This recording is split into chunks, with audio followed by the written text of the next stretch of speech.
కోరుట్ల పట్టణంలోని అయ్యప్ప స్వామి దేవాలయంలో అయ్యప్ప జాతర అంగరంగ వైభవంగా నిర్వహించారు. ఈ సందర్భంగా కోరుట్ల పట్టణంలోని అయ్యప్ప గుట్టపై వెలిసిన అయ్యప్ప స్వామికి జాతర కార్యక్రమాన్ని నిర్వహించారు. ఈ జాతర కార్యక్రమం సందర్భంగా ఉదయం పుణ్యాహవచనంతో పూజారి బ్రహ్మశ్రీ పాలెపు రామకృష్ణ శర్మ కార్యక్రమాలను ప్రారంభించి పతాక ఆవిష్కరణ చేసి అనంతరం అయ్యప్ప స్వామికి హారతి నిర్వహించారు. అనంతరం గణపతి హావనం చేశారు.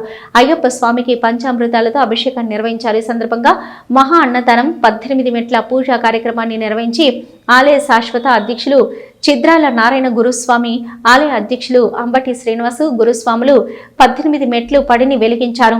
అలాగే ఇటు కార్యక్రమంలో అయ్యప్ప దీక్ష స్వాములు, భక్తులు అయ్యప్ప గీతాలతో భజన కార్యక్రమాలతో అయ్యప్ప గుట్ట ప్రాంతమంతా మారుమోగింది. ఈ కార్యక్రమంలో దాదాపు 60,000 మంది భక్తులు పాల్గొన్నారు.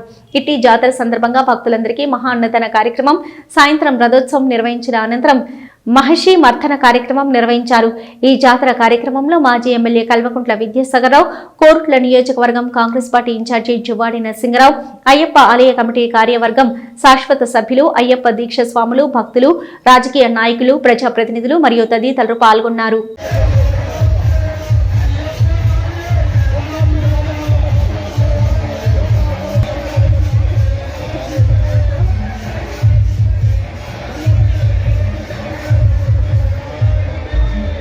ఎందుకంటే ఒక్క దేవాలయం మంచిగా ఉంటే ప్రపంచమంతా కూడా హిందూ ధర్మం బాగుంటుంది. హిందూ ధర్మం బాగుంటే మనం బాగుంటాం. మనం బాగుండాలంటే హిందూ ధర్మం బాగుండాలి. హిందూ ధర్మం బాగుండాలంటే దేవాలయాలు పునర్నిర్మించబడాలి.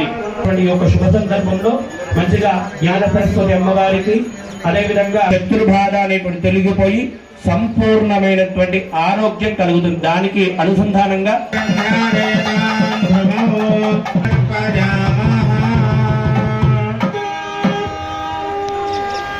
వాటితో పాటుగా మన ప్రాంతానికి జగద్గురువు, మనందరికీ ఆత్మీయుడు అంటే ఆత్మీయుడు